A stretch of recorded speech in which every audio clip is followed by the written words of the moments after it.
大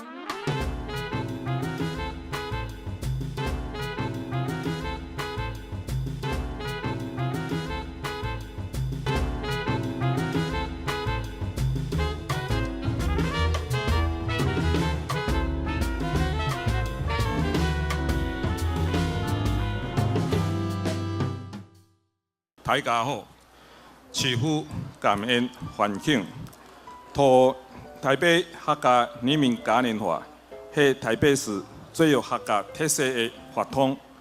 去年是人民起点伫台北办假30周年，今年是庆祝1988反我母语运动30周年。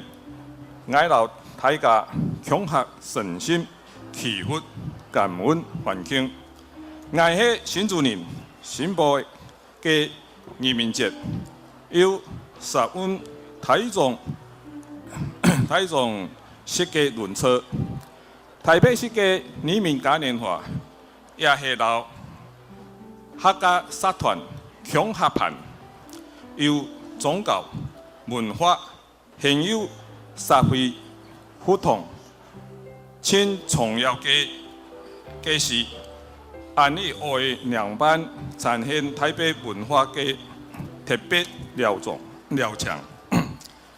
我上任嘅是提过人民嘉年华，爱渐渐的满分民间适合办，也3年来看到客家社团每度办人民节来3万。人民嘉年华唔但是信仰，更加是客家文化展现嘅大平台。对迎神绕境起点开单采价做花车，做地看到客家乡亲新义区重新了团结嘅用心，因而也配合中央客委会。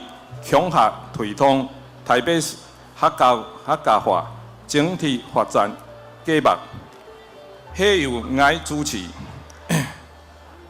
為嘅就是鼓勵大家學客家話，滿客家話做地喺台北市持續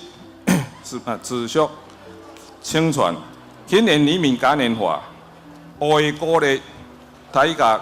講客家話，台北場係一個客家大好行，大家啲也為強合打拼，創造台北係新客家文化。動車進步呢，所有客家鄉親、老市民朋友，市民大家關心客家，支持客家，祝福客家快樂客家，老年。同傳添福書，後生添傳太傳千，希望你按時些，大家有限，將來了。希望市長支持。